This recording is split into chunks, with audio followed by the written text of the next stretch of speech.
Welcome back to CHGO Bears After Dark, presented by DraftKings. Use the code CHGO when you sign up. Back as always, I am your host, Greg Braggs Jr., and alongside me as always is our guy, Corey Wootton. Corey, these are turning into therapy sessions every week. You know, we got one win.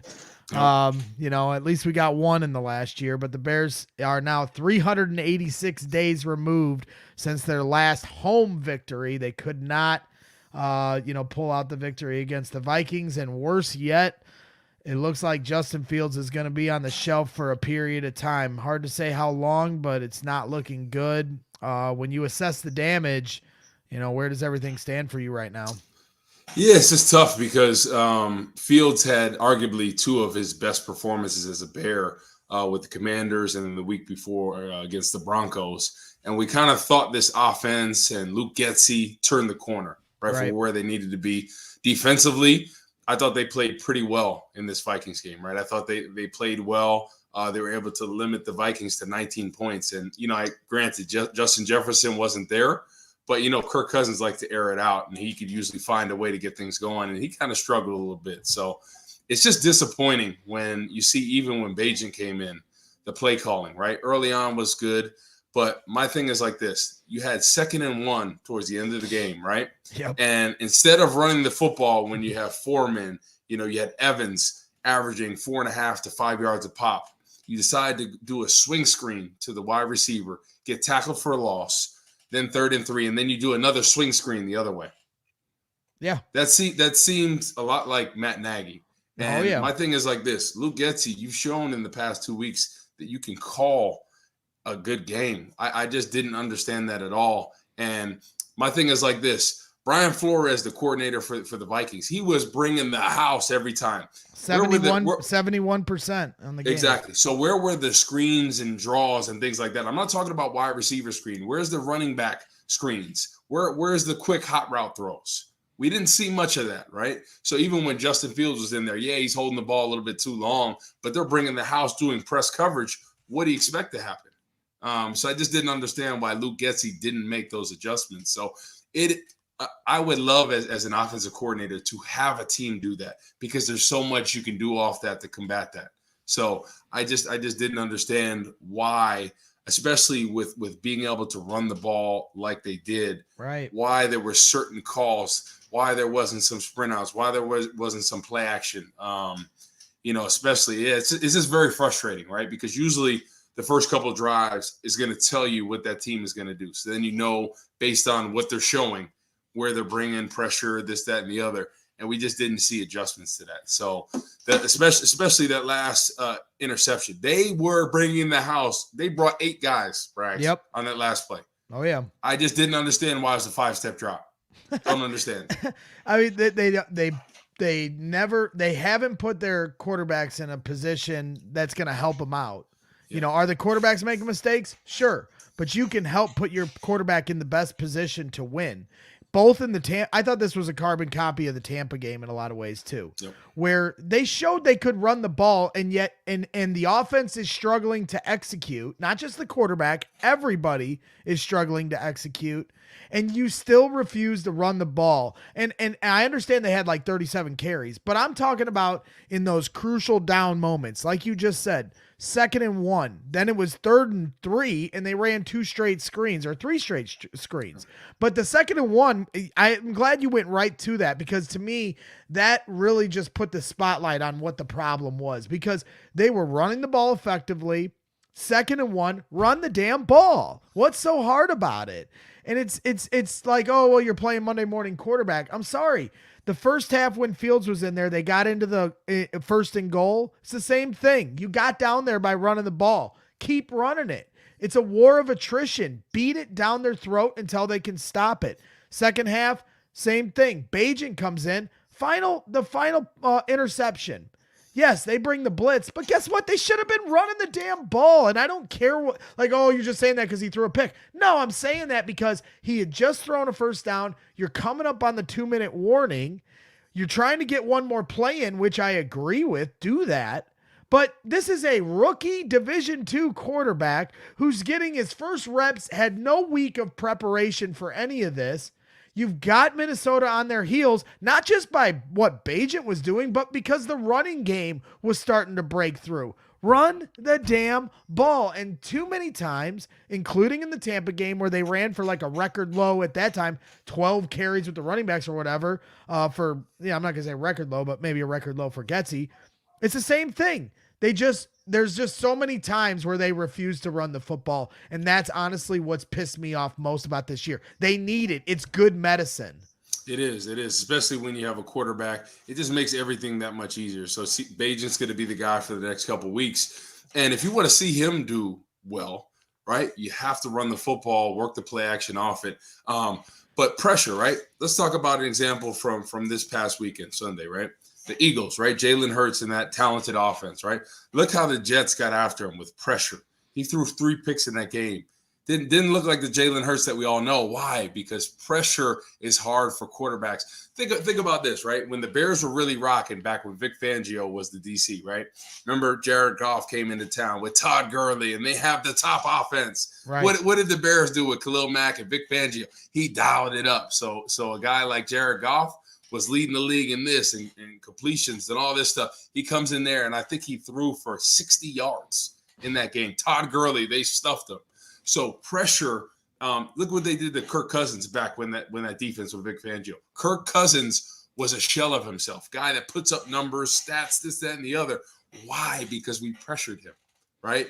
And it's tough, but people don't realize that. So the thing is, you have to have a game plan off that. You do. You have to have the screens, the draws, the quick passing.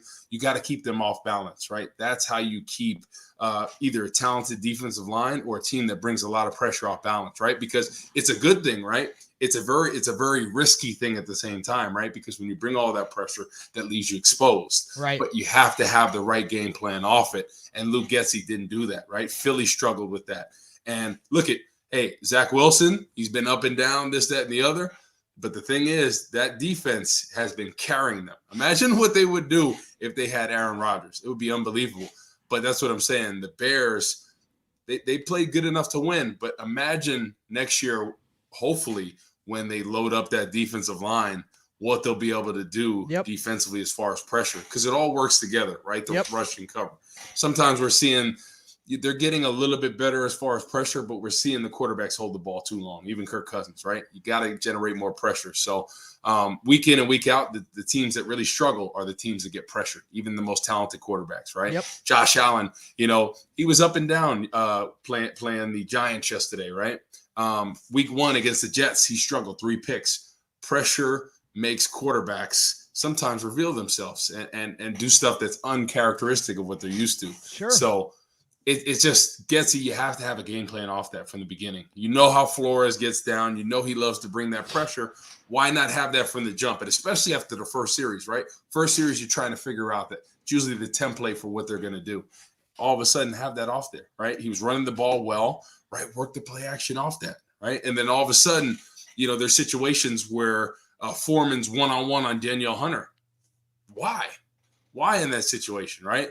And if Foreman's one-on-one of him, you can't block Danielle Hunter up high, right? Like defensive end on a running back up high, that's a win all the time. You got to cut him, right? And if you whiff, that's on you, right? You got to do a better job on that. But if you cut him, it definitely slows him down. Well, that's exactly where I was going to go with it. When you talk about it's defenses applying pressure on quarterback and the quarterback gets off his spot and makes mistakes. You even saw that when Kirk Cousins threw it behind the line of scrimmage. I mean, that was because the Bears forced pressure and forced him into having to make a quicker decision, and he made a stupid one, and he threw the ball backwards. TJ Edwards should have been credited with a fumble recovery. But, even when they threw the pick, TJ Edwards got matched up one-on-one with a running back. TJ Edwards blew through him and knocked him right into the quarterback, and then Kirk Cousins throws a pick. So you mentioned Deontay Foreman on Danielle Hunter. This is almost like where it feels like Luke Getsy's trying to outsmart himself, because in the last week, when they beat Washington and Denver, they were doing a lot of 12-man personnel, which means they're bringing 2 tight ends in to help with blocking. Now, somebody's going to have to help me out with how many snaps they were in 12-man personnel yesterday. But all I know is if you're going to run a play like that, where you've got to have, a blocker, check Danielle Hunter that's not an offensive lineman, let it be Mercedes Lewis. That's who you brought in to do that kind of a job. Now, you know this better than the average fan like me, Corey. Like, you say, okay, Deontay Foreman's got to cut him down. But so is that his expectation, period? Or could Getsy have bailed the team out by having better personnel in there for that kind of play? Yeah, well, I think in that situation, right, however they slid the protection, right, they had him one-on-one, right, because Danielle Hunter came in the inside gap, and that's who Foreman had, right? In that situation, hey, maybe that's just the way the protection is, and they exploited that matchup. I think that's really what it was, but Foreman's got to go low on that situation. He kind of caught him. It was very soft, and Foreman's not a soft guy, but Danielle Hunter's a freak of nature. My man looks like a bodybuilder. He didn't want any part of that, right? So I'm thinking you meet him up in that gap, you throw it his inside leg, and you try to cut him. And usually a defensive end is going to put his hands right away, and it'll slow him down a little bit. So they exploited that matchup, but Foreman, you can't just catch him and then have him beat you. You got to meet him in there. Even if you're going to go up high, you got to chin strap him, right? And there's some guys that were able to do that. Marshawn Lynch, I've seen plenty of examples of where he meets a defensive end up there, hit him right inside the chin. David Montgomery has done that as well. So you just can't be hesitant in that situation, and that's what Foreman is. If you're going to go up and hit him up high, you got to meet him up close, because more yardage that he has, he's going to run you over, run through you. So you got to pick one. Okay, so when you talk about sliding the protection, the way Adam Hogue explained it on the post-game show to me, because I asked him to really break it down for me so I can have an understanding, because I think these are things that some fans pretend like they know and other fans admit they don't know. I'm one of those in that category that'll admit I don't like when a play doesn't work. We were joking with Cole Kmet. We don't like the plays that don't work. Just run the plays that do work. But the why of why, I know our Matt Nagy, parody accounts in the chat, but the why of a play is the reason it doesn't work. And fans too often, there'll be a mistake made, and you see a defensive end come wide open. Nobody's blocking him, untouched. He lays out Justin Fields, and you're going to blame the left tackle. You're going to blame whatever's right in front of you is who you're going to blame. But sometimes it's bigger than that. And Hogue explained on that first play of the game, where the one where Borum went down, that one? I don't know. Did Borum go down? No, I'm talking about he slid the protection down, and there was a free hitter. Right. That one? Right. And Justin Fields got laid out. Yeah. Hogue's sitting there saying, well, that's on the quarterback, because he has to identify that there's more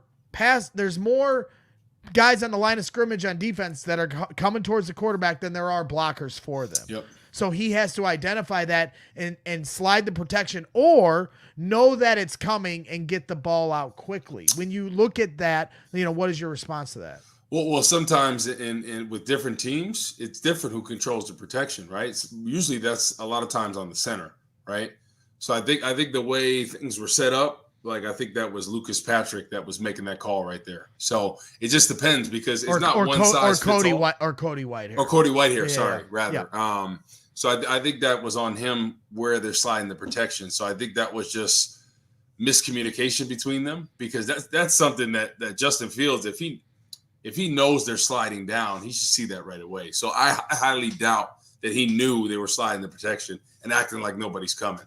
So I think it might have been a situation where, maybe there was a miscommunication between the actual protection. So I just find that hard to believe that Justin Fields didn't know right when that play started that someone's screaming off the edge, because knowing the way he is, right, as soon as somebody comes over there, he would have done the old Tony Romo where you come up there and loop back around. So I truly don't know whose fault it was, because we could say back and forth, oh, it was Fields' fault, or it was Larry Borum's fault, or it was Whitehair's.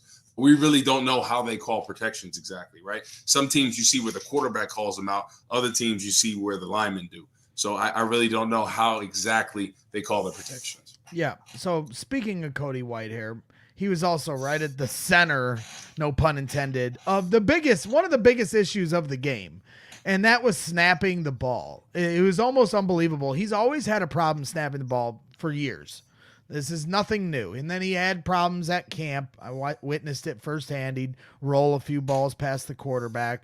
And you're just always like, what's up with this? He's got the yips when it comes to snapping the ball. But this game, it was happening more than you ever see it. It was almost every other play where it's either going high or going low.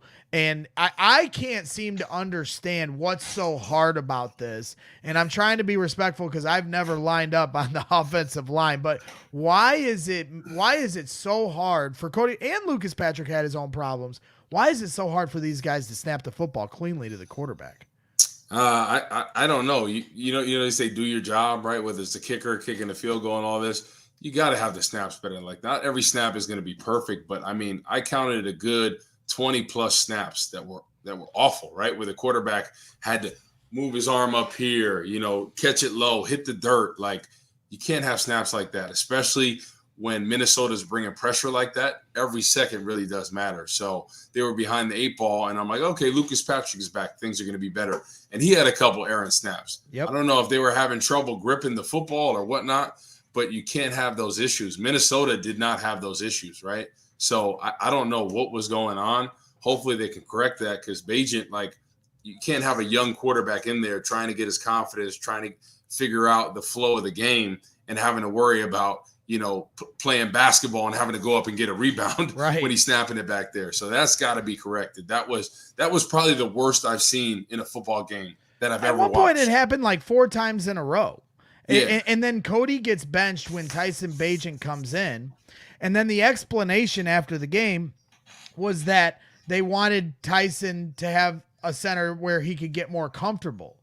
And so then they turned around and asked Tyson Bagent, because then everyone's just assuming, well, it's because they work together with the second team. Well, then they asked Tyson Bagent, well, who did you work with during the week snapping the ball? He said, neither, actually. So to me, that showed Eberflus's hand, as much as he was trying to protect Cody Whitehair, that showed Matt Eberflus's hand that he's admitting in that it was a benching because of performance and not because of this familiarity thing, because Tyson admitted they don't play together. So when you see that, I just can't understand, and Hogue was so frustrated with this, and I agree. What is so wrong with just saying, hey, he wasn't getting the job done, and so we had to make a switch? I don't know.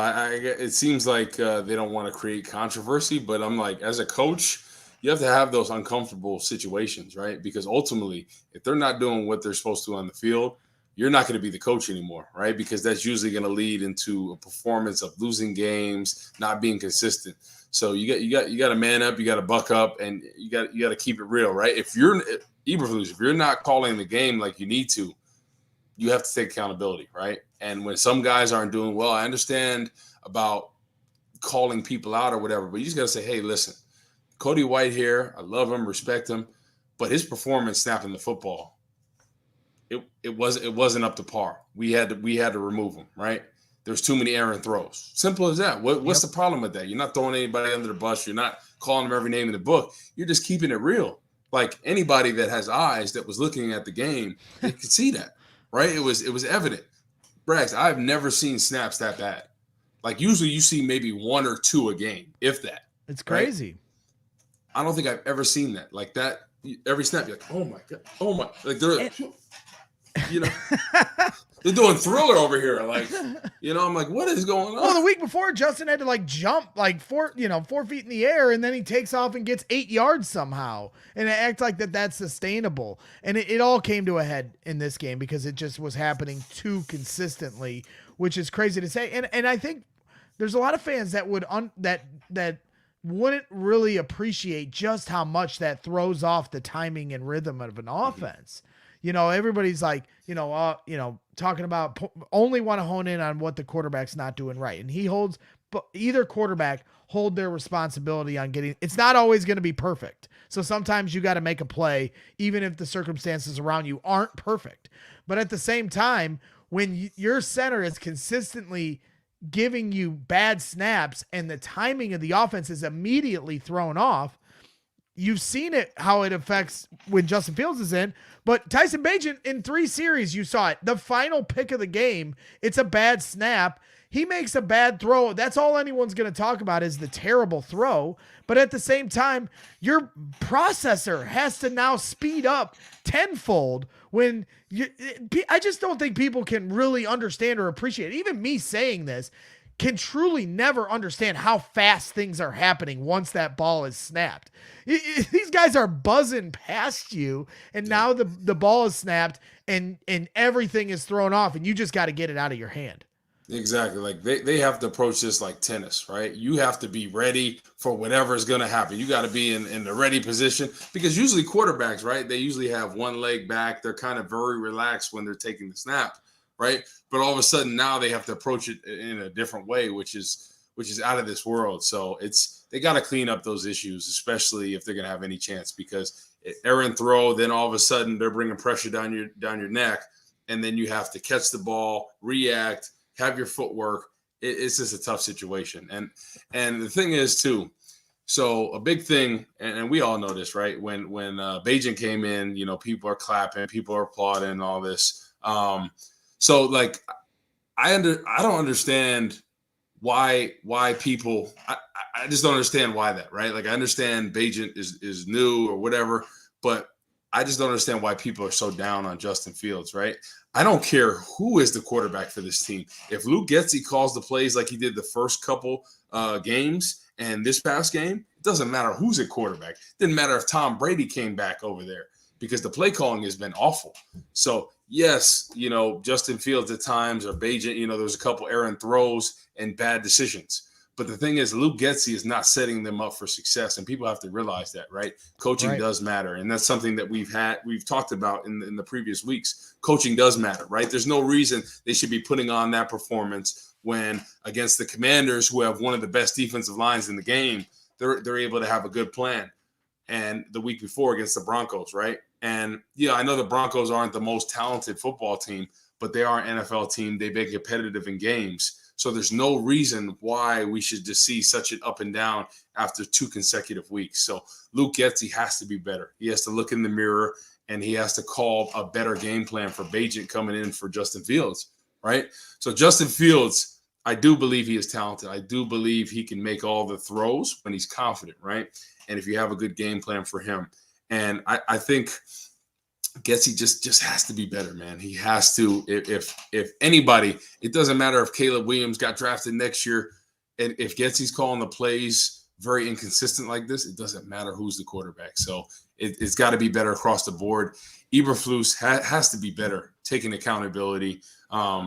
It just is. It just looks weak, in my opinion.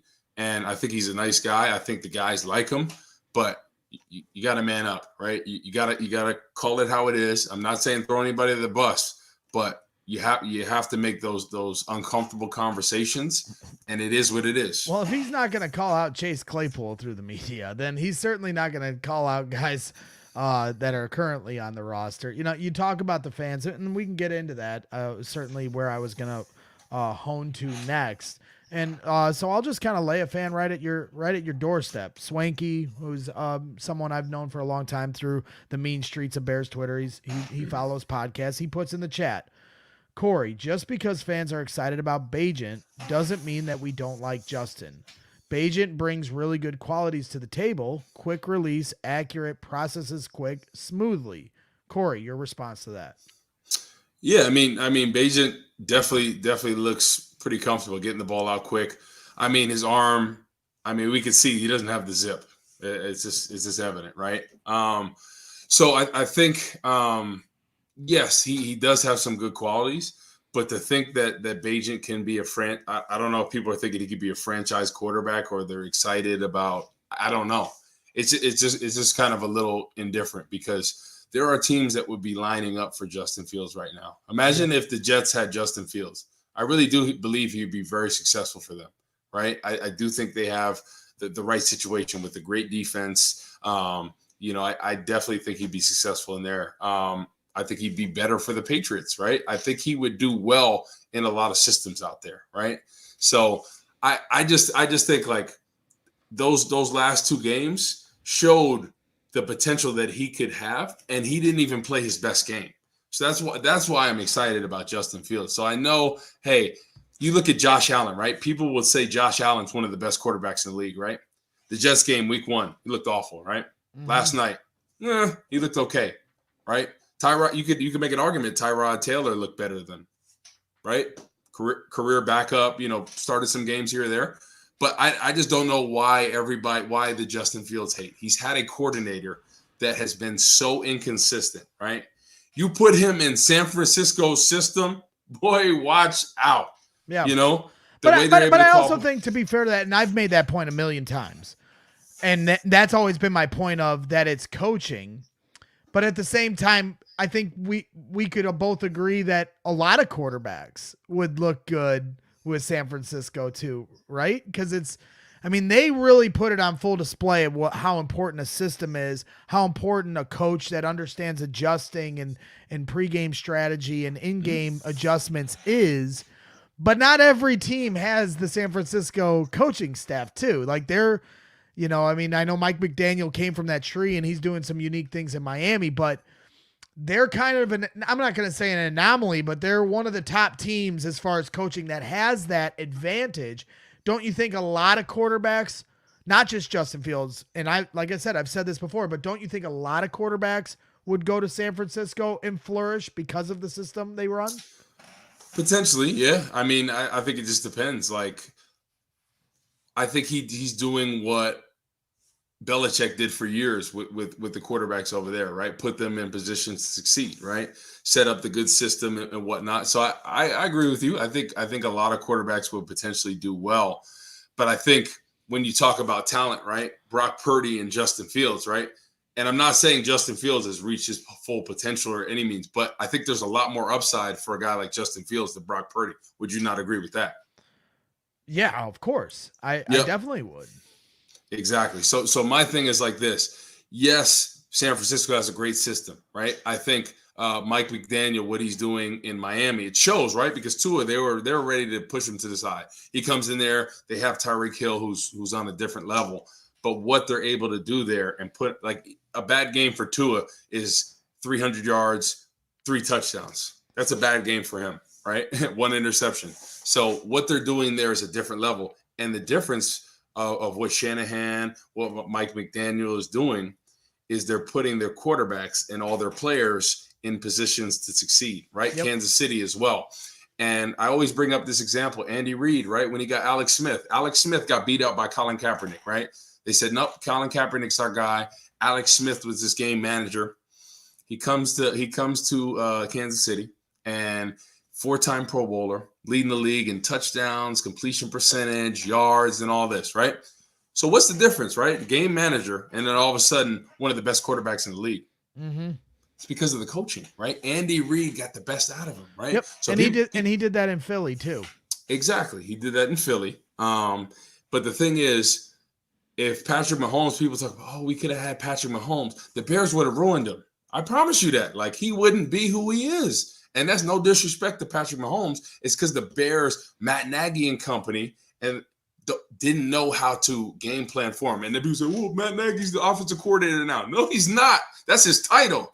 Andy Reid is calling the plays. So I think that was the misconception when they first hired Matt Nagy. Well, he's calling the plays. That's Andy Reid. You see Andy Reid with the sheet all the time on there. Yep. He's calling the plays. So not all systems are created equal, right? Sean McVay, he's been able to do it great for the Rams. Yep. McDaniel, all these other guys, right? So why do you think that they're able to get the best out of them? Because they're like this. This is Matt Stafford's strengths, or this is Brock Purdy's strengths. Let's put it to that. This is Tua's strengths. Right, Luke Getsy's like, no, these are my plays I want to run sometimes, and let's just do it. Right, no adjustments. Not like, okay, Justin Fields is comfortable when we get him on the move with the quick 3-step rhythm throws. The proof is in the pudding. How he played in Washington, right, was unbelievable. And he missed a couple throws. But then another thing is like this, right? People aren't so critical on a guy like Josh Allen, and I know he's proven a little bit more than Justin Fields. But if he makes errant throws, he has a bad game. It's not the end of the world, right? Justin Fields has a poor performance. Oh, we need to draft Caleb Williams. We need to do this.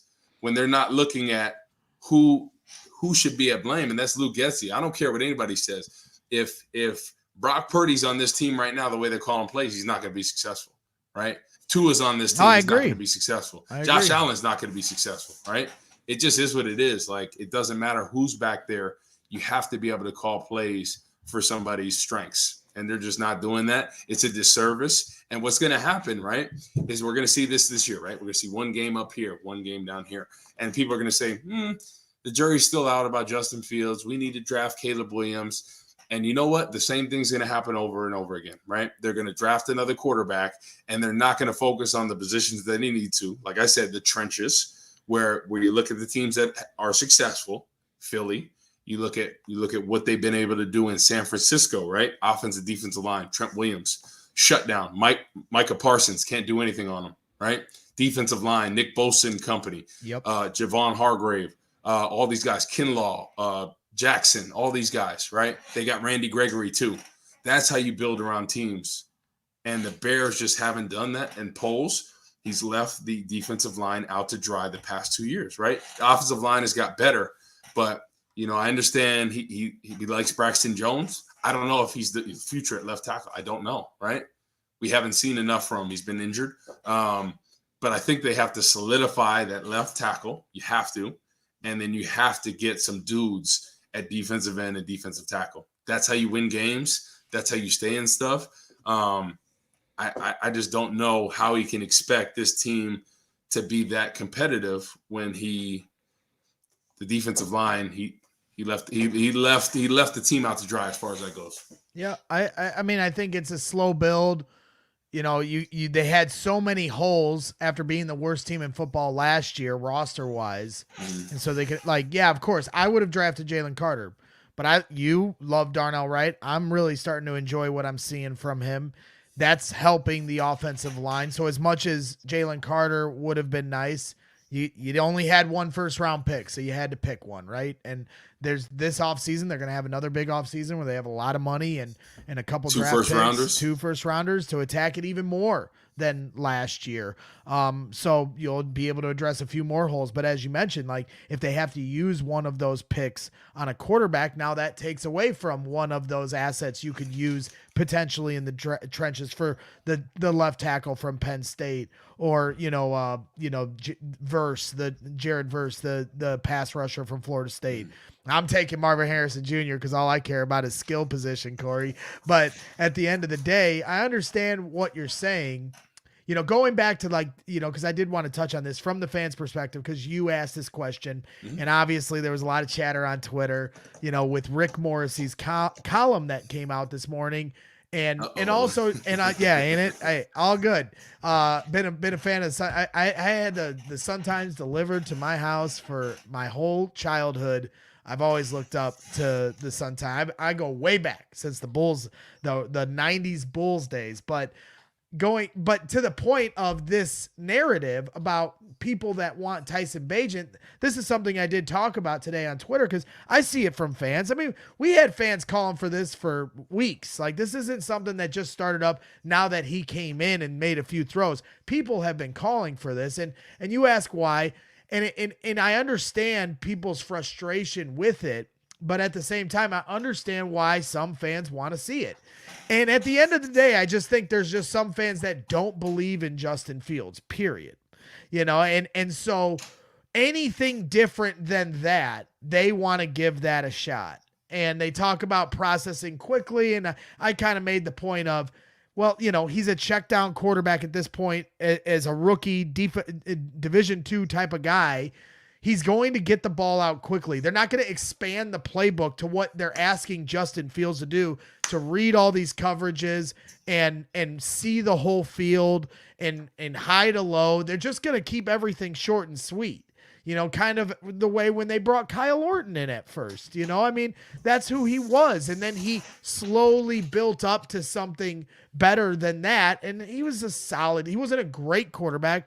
Now, could that be Tyson Bagent's story? Maybe. Or he could just go the way of a million backup quarterbacks that never, can keep up with the speed of the league. But I just think from some fans' perspective, they're done with the Fields experience. They want to see a different quarterback in there simply just to see what the difference is. And I've talked about this for a month and a half now. at the end of the day, for fans, specifically the coaches need to figure it out, but for fans, we want to know the root of the problem. Every week we talk about assigning blame, and you've talked a lot about Luke Getsy being the problem, and it's obviously something I hold a lot of water with because you know what you're talking about. But for fans, they're never going to be convinced until they can see something different, from the variables that exist and why the same problems keep occurring. Well, now you've got it. It's through a really bad circumstance with Justin Fields getting hurt, but now you're going to see some things this week that are going to expose things one way or the other. And maybe Tyson Bagent shows that hitting the check down more is something that Fields should get better at. And I do believe like he's a big game hunter, and maybe he needs to just take what the defense gives him a little more, but it's a balance because first week of the season, he hit a bunch of checkdowns and we were all bitching about that he's not hitting it downfield. So it's almost a no-win for him.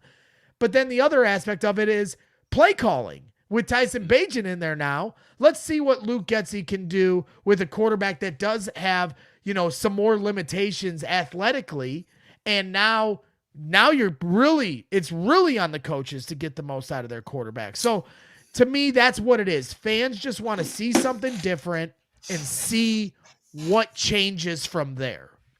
Yeah, I mean, my thing is like this. The Commanders game, the Denver game, I think he played well. Like, he played really well. So I don't understand, like, they don't see the correlation between, right. When you game plan well and you call a good game, what is capable, right? And if anybody thinks that Bagent is going to be the quarterback of the future or what, I just don't understand it. I think there may be a purpose for him as a serviceable backup that can come in and be able to orchestrate drives, maybe win games. But there's no doubt in my mind that Justin Fields, with a right coordinator, is a franchise quarterback, can be a top 10 quarterback for sure. There's no doubt. I mean, what he did the past 2 weeks before this was unbelievable. So I don't understand anybody saying it's a fluke. There's a difference. You look at any quarterback, even the most talented ones. When you get them out of rhythm, Jalen Hurts, Josh Allen, even Patrick Mahomes when he played the Jets, they've done a great job all year of getting quarterbacks out of rhythm. So there is a correlation between the pressure, all this, and the quarterbacks not doing well. So even the best, Patrick Mahomes is the best quarterback to play in the game now, right? Josh Allen's on that level too. Look at the Jets did to him, right? Look at the Jets. They took three of the best quarterbacks in the league, and they made them look made them look below average, right? Did they look like the MVP caliber candidates that they are? Not at all, right? So my thing is like this. I'm looking at it like Getsy is calling the plays. So sometimes whoever quarterback's in there, whether it was Andy Dalton, whether it was Justin Fields, to look like that, like it just is what it is. He needs to be better with that. Yep. He needs to be better with the game planning. And it's just fact, right? If you pressure a quarterback, doesn't matter how good they are, and you don't have a game plan off that, they will not perform well. Yeah, I don't think there's any question, even for the people that don't believe in Fields at all. And there's people in our chat now and we hear them every day on Twitter and everywhere else that just don't believe in him, period. But at the same time, I don't think any of those people could question that the coaches are also a part of this problem, and I don't know. I don't think Justin Fields is the biggest problem on this team like other fans do. So with all that being said, at the end of the day, now he's injured, and you say a couple weeks, but we really don't know. I mean, when Jay Cutler hurt his thumb, were you on that team, Corey? It was 2011, I think, right? 2011. Yeah, you guys were 7-2, playing the Chargers. He went to tackle a guy on an interception, pick 6, and it looked like he just. They said he had an injured thumb. I'm like, oh, good, he'll be back in a week. And then the next day, they said he was out for a year. Were you on that team? Yeah, that was the year we were 7-1. That was the year that we didn't make the playoffs. 2011, when Josh McCown came in. Well, but you guys were 7-2 to start that year, and then you went on it. Yeah, I don't know if it was Josh McCown that came in. I promise you, I remember it like I promise you, Corey. You guys were 7-2. You were rolling, And then I can't believe I unless I'm wrong, and Gary, you can railroad me in the chat, but Jay Cutler hurt his thumb. You guys were 7-2 against the Chargers. Johnny Knox was going. Yeah. We didn't play the Chargers in 2012. It was 2011. I don't know. This is kind of a funny thing because this is how. Come on, Braggs. I promise your fandom. Corey, I promise you. We didn't play the Chargers in 2012, bro. I promise you that. 2011. I'm telling you. Exactly. So when did we go 7-1 in 20? We didn't make the playoffs that year. All right. Well, so Gary's gonna have to handle this. Man, yeah, but Josh McCown was in 2013. Man, I might have to get PF on here, man. You know. Oh, this is funny. Well, we're getting older, so it's hard to remember these things. But the way I remembered it is you guys were 7-2, and Cutler hurt his thumb. Swanky's saying Greg is right, so now you're getting backed in a corner here, Corey. In 2012, Corey, you're getting a little long in the tooth. Your memory might be, fleeting. I'll look it up right now. In 2012, we did not play the Chargers. Oh, Derek Carter. Yeah, he is right, Woot. I promise you. I remember it because of how soul crushing it was, Woot. You guys were 7-2. You guys were rolling. Jay Cutler was hitting these passes, Johnny Knox, and I was going nuts. Gary Ross in the chat. He always comes through. Exactly. 2011 because Johnny Knox didn't play in 2012 because he had the injury. I said 2011. You said 2012, dude. Oh my gosh. We'll run the tape back later. And you said 7-2. We were not 7-2. Yes, you were. I said 2011. You were 7-2.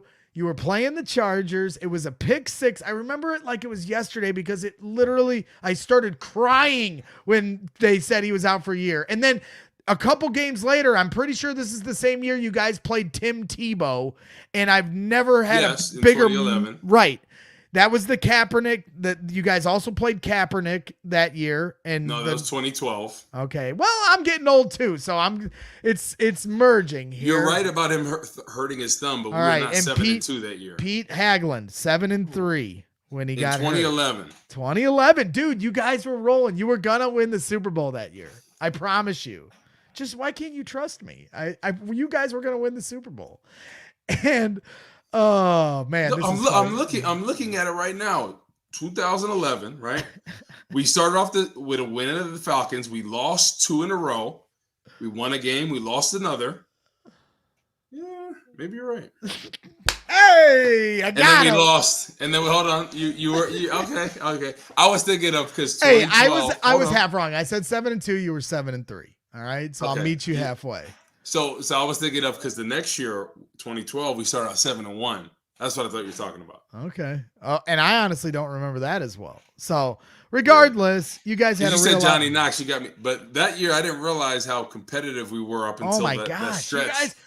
That was with Mike Martz and Jay Cutler finally coming together and figuring it out. And that goes to show you when it comes to a quarterback and an offensive coordinator, if you thought, I never in a million years thought Jay Cutler and Mike Martz were ever going to figure it out. I mean, the infamous moment where Jay Cutler is like, tell Mike Martz, fuck you, because he called so many 7-step drops and it got picked up on TV, and he called another one, and Cutler had already been sacked like 12 times at that point.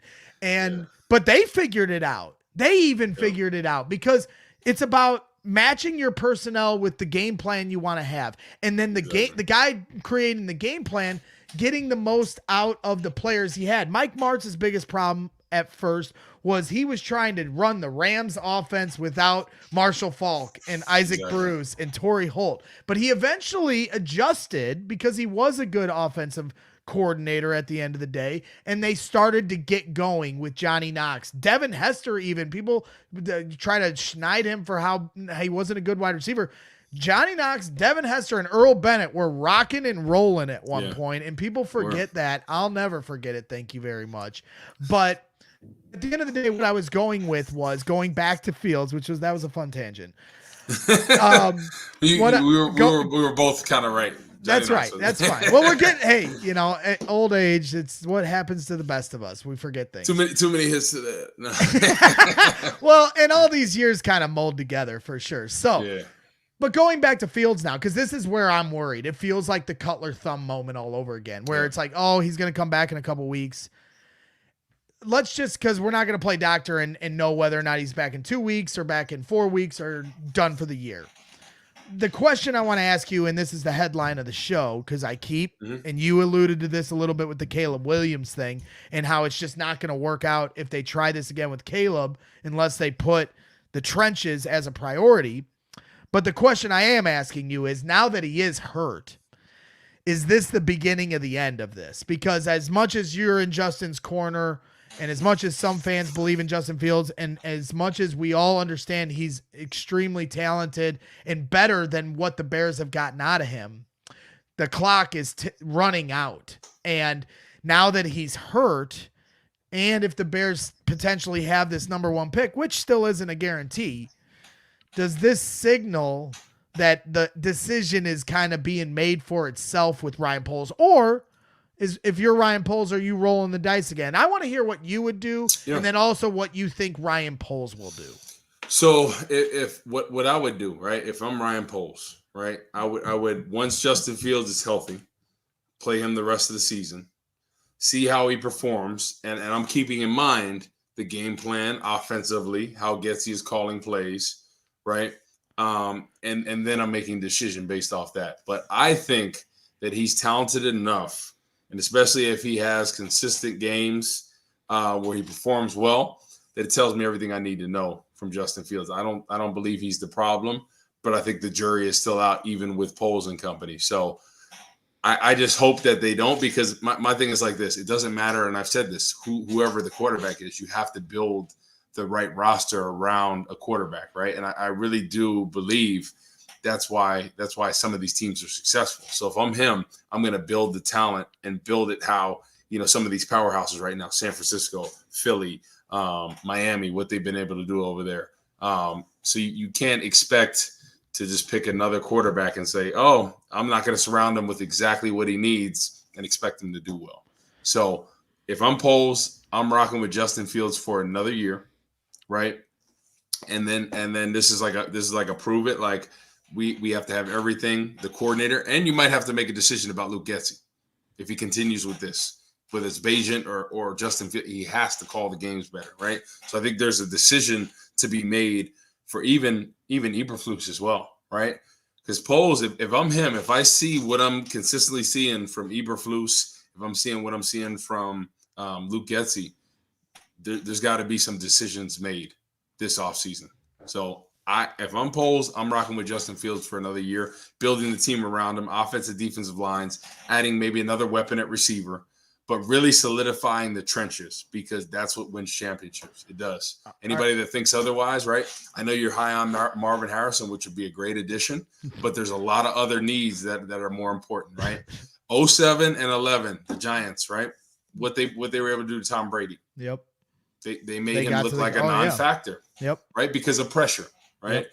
Pressure is one of the best things you can do. Von Miller, when he played against Cam Newton and them, he single-handedly won them that game. Yep. Right? Seattle, when they played Peyton Manning at MetLife Stadium in the Super Bowl, Cliff Averill and Michael Bennett took over that game. They couldn't do anything. No, so the Lions win. It wins games, man. Well, and you're seeing that turnaround right now with the Detroit Lions. They don't have the best quarterback in the league, but he's doing more than just getting the job done. But their trenches are set, and so that proves your theory with that particular team for sure. So you said all the first round picks that they've had, right? Yep. Taylor Decker, Sewell, Aiden Hutchinson, right? Yep. They're really building, and all those guys are performing really well, right? So they're hitting on their talent, right? And then they're developing, right? Aiden Hutchinson right now looks like one of the best defensive ends in the game, not only for his ability to rush the passer, but to make impact plays, right? Yep. And it's paid off. Who do the Bears have defensively that can make impact plays like that? Besides the linebacking core. Yeah, I was going to say, not on the defensive line to this point. I mean, Yannick Ngakoue has a resume, but it's not like he's, all due respect, he's not Khalil Mack, right? Where he can wreck an entire game.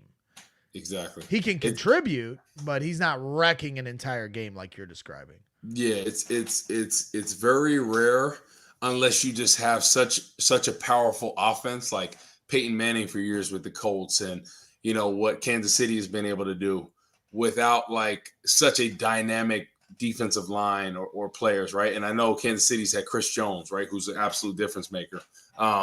But yeah, it's very rare that a lot of times that you don't have such a dominant defensive line and you're able to win Super Bowls. It just doesn't happen as much in this day and age because of the way that you pass the football, right? The way that how coverage has gotten so good, right? There's a lot of talented defensive backs. So I just think the recipe should be this offseason, really revamp offensive defensive lines, make decisions where you need to, get your center, get your left tackle, get a defensive end, get a 3 technique. Really, I'm talking about, whether it's trades, whether it's in the draft, whether it's free agency, he really has to load up that. And I do believe that they will have a chance. And especially if Gessie doesn't prove his worth this year, you got to let go of him. You do. Yep. I think whoever the quarterback is going forward, they're not going to be successful if Luke Gessie is not calling the plays the way he did the previous 2 weeks. Yeah, he's got to show consistency. There's no doubt about it. And something everyone should be doing consistently is using our guys DraftKings and using the code CHGO when you sign up. The NFL season is going strong, and DraftKings Sportsbook is hooking new customers up with an offer that's even stronger. Bet $5 on any game this week to score $200 instantly in bonus bets. And DraftKings isn't stopping there. All customers can take advantage of a sweetener offer every game day this October. Get in on the game day greatness. Download the DraftKings Sportsbook app now and use the code CHGO. New customers can score $200 instantly in bonus bets when you bet $5 on the NFL. That's code CHGO only on DraftKings Sportsbook, an official sports betting partner of the NFL. The crown is yours. Gambling problem? Call 1-800-GAMBLER or visit www.1800gambler.net. In New York, call 877-8-HOPE-NY or text HOPE-NY. In Connecticut, help is available for problem gambling. Call 888-789-7777 or visit ccpg.org. Please play responsibly on behalf of Boot Hill Casino and Resort. Licensee partner, Golden Nugget, Lake Charles. 21 and over. Age varies by jurisdiction. Void in Ontario. Bonus bets expire 168 hours after assurance. See sportsbook.draftkings.com/football terms for eligibility and deposit restrictions, terms, and responsible gaming resources. So there it is. I kind of had a stroke halfway through that, but it's not easy, man. I can't read and I mumble when I talk. So, Corey, really quick before we wrap things up, we're talking about the defensive line. Tomorrow, we're going to have an opportunity to talk to Gervon Dexter live. We're doing a live show tomorrow, and I want everybody to know that you guys can come out to 3434 South Halsted Street and in Chicago, Illinois, right down the road from Comiskey Park. And Mark Carmen and I are going to be doing a live show at Buffalo Wings and Rings. This is a Collector's Cave event. It starts at 6:30. Gervon Dexter is going to be signing autographs and taking pictures with fans, and you can get those tickets at collectorscave.com. And if you come to the event, you can get a ticket there as well. And so you have a chance to meet him. And then at 8 o'clock, we're going to be talking to Gervon Dexter live at Buffalo Wings and Rings. Great food, great atmosphere. Have a chance to meet, the rookie D tackle. So we're really excited for that. So make sure you guys come on out and show some support to us and Collector's Cave and Buffalo Wings and Rings, and we appreciate them. Circa Sports will also be hanging out with us as well. So we're really excited for the big event tomorrow night. But that's what I want to talk to you about. Prep me for this. I'm getting ready for, talk to Gervon Dexter. Him and Zach Pickens, they had the one play in the first half where Zach really got up the field and blew up the play. And Dexter was in on that play as well. And the week before, Dexter had another promising game. So it feels like he's starting to turn the corner a bit and kind of getting his bearings here in the NFL. What are you seeing specifically from Dexter and both rookie D tackles? So Dexter, I feel like has the most potential, right? I think they drafted him strictly off potential.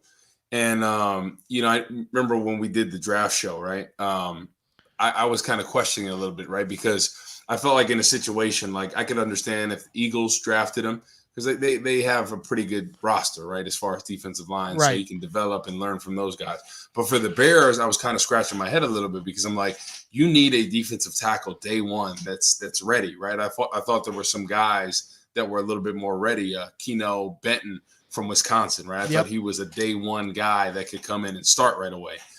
So I kind of just didn't understand that. When I watched Dexter's film, I'm like, wow, it's unbelievable because he would get off the ball as slow as can be because they had that read and react scheme.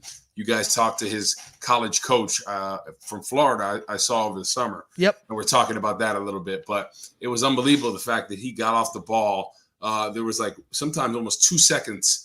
The ball snapped, and then he's getting out of his stance, that he was still able to make plays. And, right, granted, it's in college, right? It's a different standard. Not everybody's playing on Sundays. But to see his athleticism, to see his strength over there. And as a taller guy, I battled this too. You have to keep your pad level down, and you got to be able to get off the dang ball, right? That's something you got to do.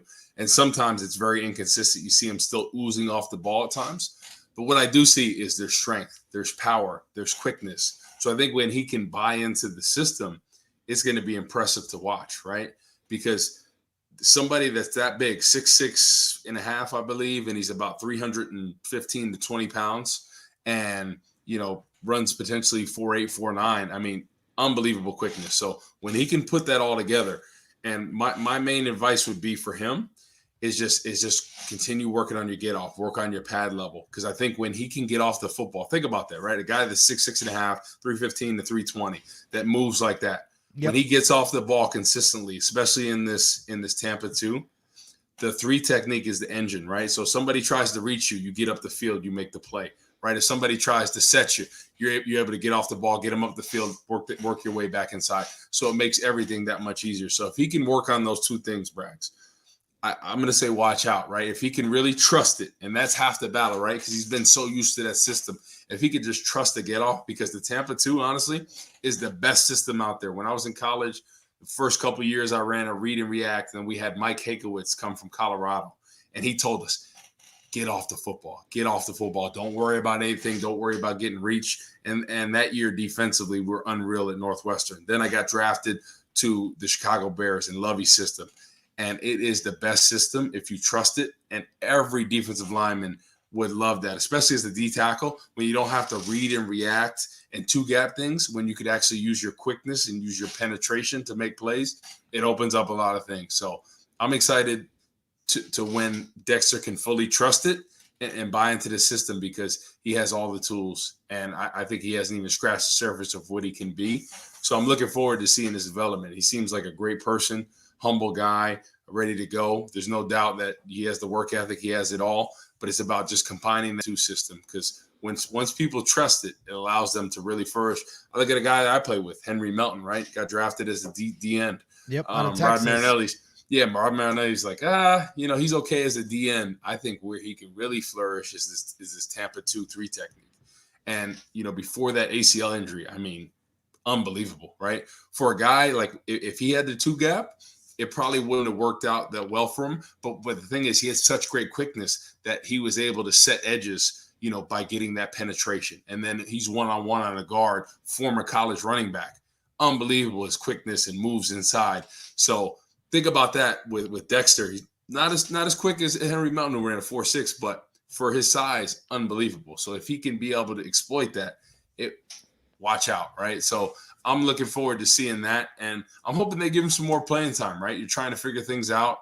I highly doubt that Justin Jones will be here next year at this point. I don't believe so. So I think why not go with Pickens? Why not go with Dexter, especially if they're starting to flash? Because at this point, right, you want to see a lot of growth from these young guys. You want to get them reps, especially if they're not hurting. Yeah, I definitely have been encouraged here the last couple of weeks by those guys. And it's nice to see, because, they're going to need them here going forward, even if they continue to bolster this rotation on the defensive line. You mentioned 3 technique and 1 technique with Henry Melton, trying to identify where he was best suited. Mm-hmm. Have they seen, it doesn't really feel like they've figured out which one they want to be a 1 technique versus a 3 technique. Yeah. Where do you stand on this? Do you think one or the other is better suited for Well, I think what I've seen Dexter do, that they're having him more as the nose and then Pickens a little bit more at the three, because Dexter is just a massive individual. So I think they're trying to play him inside a little bit. But I honestly think he'd be better suited as a three technique, right? Yeah, and just like you said, Dr. Truth, Billings has been awesome in the run game, right? There's no doubt about it, what he's been able to do. But I think Dexter, where he would really be suited is as a three technique, right? I think with that size, with that strength, with that length, think about it. When you look at the positions, right? Him one-on-one against a guard, especially on that three technique, right? You're able to get off the field if he could trust that get off and quickness. And then he has options. He can run through you, he can go outside you, he can go inside you. And that would be a heck of a matchup. Somebody that's 315, 6'6.5" with that arm length, to be able to really push the pocket, and get in that quarterback's face. And look at a lot of these quarterbacks, right? Russell Wilson, Baker Mayfield, a lot of these guys aren't very tall. So you look at like a guy like Arik Armstead, right, from the San Francisco 49ers, guy that's 6'7", great arm length. What's his name from Indy? They were talking about potentially trading. Buckner, DeForest Buckner as well, right? That's what somebody like Dexter could bring to the table, right? With his length and his strength, and he has great quickness. So I would love to see that. But I think they're leaning on him for more of a nose, it seems like. But I would like to see him at the three technique. I think he really flourished there. Okay. Yeah, it'll be interesting here. Andrew Billings has been fantastic as well, as people are pointing out in the chat. Did you see the play where I put it on Twitter? I retweeted somebody that made this video where Billings was coming on the field late, and then they snapped the ball and he was on the field in time, but he had just gotten off the sideline. So his pass rush started on the sideline, and it was the funniest thing I've ever seen. Like he's like bulldozing towards the line of scrimmage from the sideline as the ball is snapped, like this huge human of a being. He like reminds me of Keith Tractor Trailer or something like that, just coming in 100 miles an hour. It was pretty comical, but he's been a huge addition here to the Chicago Bears defensive line, and hopefully they can extend him and he can be here for a few more years, because he seems like a really good piece of the puzzle. So I think that wraps things up here tonight, Corey. Appreciate all your insight as always. We're just going to have to wait and see, when it comes to the announcements for Justin Fields. Bears going in against the Raiders here on Sunday. Tyson Bagent's going to be the starting quarterback. I don't know what's going on with Jimmy Garoppolo, but he may be out as well, and Brian Hoyer might be the quarterback. So what kind of expectations quickly do you have going into this game, from the Bears side of things? I just want to see Getsy call a good game, right? Put Bagent in a position to succeed, right? Like the one thing I didn't understand is with the first half, right? You look at the amount of targets they had the week before with DJ Moore. Only had one target at one point. And I'm like, in the first half, I'm like, what is going on right here? He was going up and getting the 50-50 balls last week, which were there 3 or 4 of them where he went up and got. So why not give your best playmaker a chance to make a play on the ball? That's what the Vikings do with Justin Jefferson. Yep. That's what the Buffalo Bills do with Stephon Diggs. That's what all the great quarterbacks do with their big playmaking receiver. Patrick Mahomes does that with Travis Kelce as well. So I just didn't understand that. So Luke Getsy really needs to have his best game plan, especially with a young guy like Bagent trying to get his confidence up. Rely on that running game early and often, right? And if Las Vegas rather, right? Las Vegas Raiders, if they're bringing pressure, have a plan for it, right? Have the screens, the draws. And this week, I know they feel comfortable about Darnell Wright, but I'm not letting him one-on-one on Max Crosby, right? Max Crosby can wreak havoc on opposing offenses. So I'm chip help. I'm sliding protection to him. They don't have Chandler Jones playing on the other side. So all my attention is going to be on Max Crosby this week. I'm not going to let him beat us. And Luke Getsy should have that game plan, right? Let's slide it, chip help. Let's have Mercedes Lewis come in as well, be an extra offensive lineman essentially. So they just have to get smart as far as that goes, because there's sometimes where I'm watching games and I'm like, Nick Bosa's one-on-one on a backup tackle. What the heck is going on right here, right? You got to be smarter. So Luke Getsy has to call a better game plan. And defensively, right, Josh Jacobs, they're going to try to get him going. Devontae Adams is still a playmaker, right? It's been up and down with him and Garoppolo, but whether it's Hoyer or whatever, they're going to try to give him targets. So defensively, you got to get pressure, right? Eberflus, you got to dial him up. You got to make whoever that is uncomfortable, right? Because when you make a quarterback uncomfortable, there's errant throws. He's going to take sacks. Usually there's good situations for defense. So I want to see that, right? It's been up and down this season for the Bears, but there's always next week. So hopefully we'll see some of that. Hopefully they'll get a win. Yeah, let's hope so. You talk about Max Crosby, and if the old saying goes, if you can't beat them, join them. So maybe we'll trade one of those first-round picks to the Raiders so they can move up, and maybe we'll make them give us Max Crosby. That would be I'd take him all day, every day, twice on Tuesday, 100%. Twice on Sundays. So. All right. Well, that wraps things up. We did actually have a couple super chats, so I apologize not getting to them earlier. Jason McKenna, $5 super chat. If the Bears spend their money on D-line and O-line, this will impact Fields, Tyson positively, which will impact the receivers and running backs. It certainly is a trickle-down effect, which it always starts in the trenches. Any football guy will tell you that. Mariotto Navaretti, $2 super chat. Watch the All-22. JF1 is not the problem. So they're in your corner, Woot. We're just going to have to find out it. And hopefully Justin Fields isn't out for the year. If he is, that's going to be a tough proposition to see what his career is moving forward with the Bears. But at the end of the day, let's wait and see what the announcement is. And if he's able to come back, I think every Bears fan would be rooting for him to, have a good finish to his year and make that decision really hard on Ryan Poles. So that wraps things up here for tonight. Thank you all for tuning in. Please hit that like button on your way out. We're really close to 40,000 subscribers on YouTube. So if you haven't subscribed yet, subscribe now. Go and make your mom or dad or your girlfriend subscribe. Even if they don't watch, we don't care. Just have them subscribe. And then maybe one day they will tune in to see the greatness that is me and Corey Wootton. We're really starting to gel here. Today, pick me up. Had to help you out remembering your own career. That was an awkward You said Johnny Knox, and Johnny Knox got hurt in 2011. You said 2012. Don't try to turn this around on me now, okay? I'm here to help you, Corey. Let me help you, I'm your friend. Just trust me, Whatever. I'm on the same boat as Carm with you. You and him having too many cockies together, whatever y'all call them. All right, man. Well, have a good night. You too as well, chat. Like I said, hit that like button and we'll see you later. Bear down, ladies and gentlemen. We all silly like the mayor.